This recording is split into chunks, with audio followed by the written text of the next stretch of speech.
Түсіндің бе, Дүлдүл? Өте қызық ойын ғой, Дүлдүл. Ойнайықса? Ренжімеңдер, достар. Бұл ойын маған ұнамады. Ой. Неге? Не үшін ұнамады, Дүлдүл? Шынымды айтсам, мағынасыз боп көрінді. Ой, мақұл. Бірақ мен бір қызық ойын білем. Есек, бәрін жина. Жайлауда, тауда жүргендердің бәрі келсін. Жарайды, Дүлдүл. Айтсаң болды. Ей.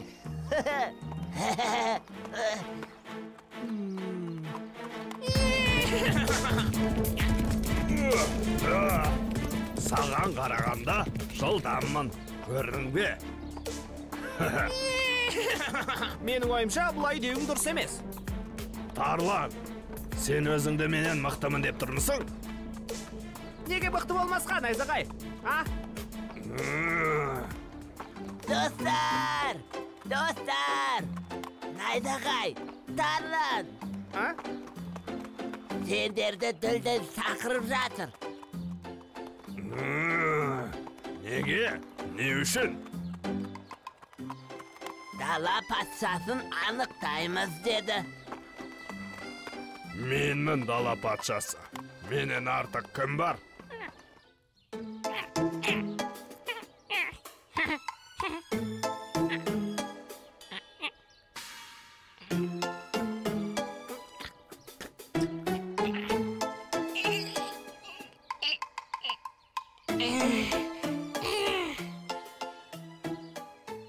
Сәлем, күзек!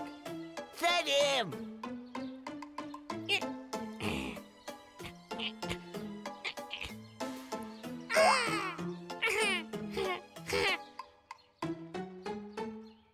Қоян, жүр, біз ойнағалы жатырмыз.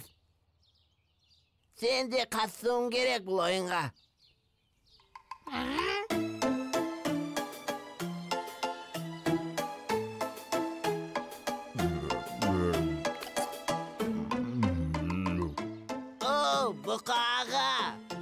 Бұқаға. Не болды? Сізді Дүлдүл тұлпар шақырып жатыр. Не үшін? Жайша ма?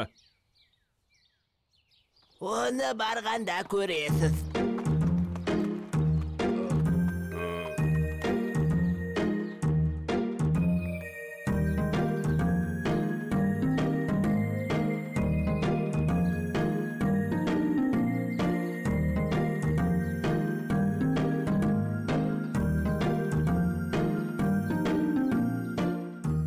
Екеуің су ішіп алыңдар, қозыларым.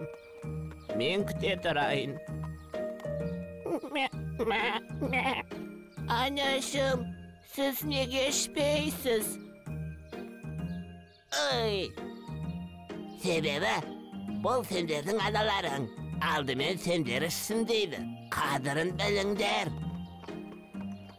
Не болып қалды, сұр есек? Сізді Дүлдүл тұлпар шақырып жатыр.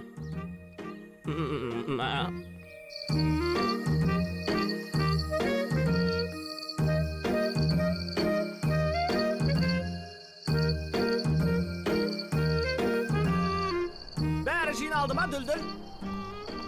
Иә, Тарлан тұлпар. Сен мені ұмытып кеттің, Дүлдүл.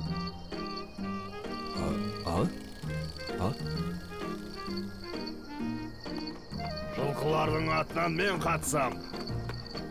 Мен дала патшасы болуға лайықпын. Иә, бүгін дала патшасын анықтаймыз, достар. Иә, сайыс шарты мынадай. Күннің шығуын кім бірінші көрсе, сол жеңіске жетеді. Таңның атуын күтейік ендеше. Мен Дала лайықпын. патшасына мен лайықпын. Мен лайықпын, ей.